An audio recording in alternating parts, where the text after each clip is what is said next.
ఆ 7గురిలో 8 మంది చచ్చిపోయారు కదా, అలా మన బీసీలు ఓ 7గురు, ఒక నిమ్న వర్గాలు ఆయన, ఇంకా కింది వర్గాలు ఆయన ఉండు. ఈ చచ్చిపోయిన 8 మందిలో ఒక రెడ్డి ఉంటే ఊపుకున్నాయి అలాడ. ఆ సొరంగంలో ఒక రెడ్డి శవం ఉంటే ఊపుకుంది రవిలంతా. 56 రోజుల అందులో శవాలు ఊరుకపోయింది, ఒక్కడు పత్తలేడు. ఆ కోరెడ్డి వెంకరెడ్డి అని ఈ ఎస్ఎల్బిసి నా పుణ్యాన్ని అవుతుందని ఫస్ట్ పోయి పోటువల్ దిగి వచ్చిండు. అలా మంది చచ్చిపోయి రాగానే మళ్ళా టెంకలో పోతలేడు. ఇక ఇప్పుడు పోయి కాలిఫోర్నియా కాడ ఉన్నాడా సారు, కాలిఫోర్నియా కాడికి పోయిండు ఆయన. మొత్తం పొద్దంతా సిచ్చాపులనే ఉంటుండట ఆడ. ఇక ఇటు రేవంత్ రెడ్డి గారు బృందాన్ని వేసుకొని పోయింది ఇక్కడ జపాన్కు. ఏం చేసిరా అంటే 1000 కోట్ల పెట్టుబడులట. తెలంగాణ రాష్ట్రంలో ఉన్నటువంటి, నువ్వు గంత దూరం ఎందుకు పోయినావా, తెలంగాణ రాష్ట్రంలో 2 కోట్ల మంది బీసీలు ఉన్నారు. ఒక చాయ్ పైసలు వారేస్తే 20,000 కోట్లు, రెండు ఎన్ని కోట్లు అయితే మా దగ్గర. గవి మేము ఇద్దాం కదా, గంత దూరం ఎందుకు ఉరికి నువ్వు అడిగితే మేము ఇవ్వకపోదుమా.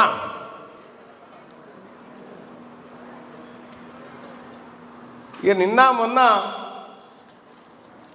వాళ్ళు ఒక నైరాశ్యానికి వచ్చేసిరారే, ఇక అయిపోయినట్టుందిరా మన పని. ఈ బీసీలంతా గిన్ని కులాలు ఏమైనా కలిస్తే అనుకుర్రా, గిన్ని సంఘాలు కలిస్తే అనుకుర్రా. ఏడ చూసినా బీసీలంతా ఇలా చర్చకు వచ్చేసరికి ఇక లాభం లేదని ఇక ఒక ఆయన అంటాడు, ఈ జిల్లా ఆయన్నే అన్న, మరి మీరు తీసుకోగా మిగిలిన ఏం చేస్తారన్నా అని అడుగుతున్నాడు. మీరు తీసుకోగా మిగిలిన ఏం చేస్తారంటాడు. మీ పిల్లల్ని చేసుకున్న మా వాళ్ళకి ఇస్తామని చెప్పినాం. అంటే వాళ్ళకు ఎంత ఆగమైతా ఉన్నారు చూడ్రి వాళ్ళకు. సరే, ఓ కార్యక్రమం, మంచి కార్యక్రమం నాగర్ కర్నూలు నుంచి అంకురార్పణ జరుగుతూ ఉంది. ఈ కార్యక్రమం నాగర్ కర్నూలులో ప్రారంభమై నాగర్ కర్నూలే కాదు, ఈ రాష్ట్రం నలుమూలలకు చేరాలి. ఈ బీసీ ఉద్యోగ సంఘాలు, ఈ బీసీ ఉద్యమకారులందరూ కూడా ప్రతి ఒక్కరూ ఇలా ఉద్యోగ సంఘాలు మీటింగ్ పెట్టుకొని మనందరినీ రండయ్యా అని చెప్పి ఈడ వేదిక మీద కూర్చుండబెడితే ఇలా మనకు ఆ గౌరవం.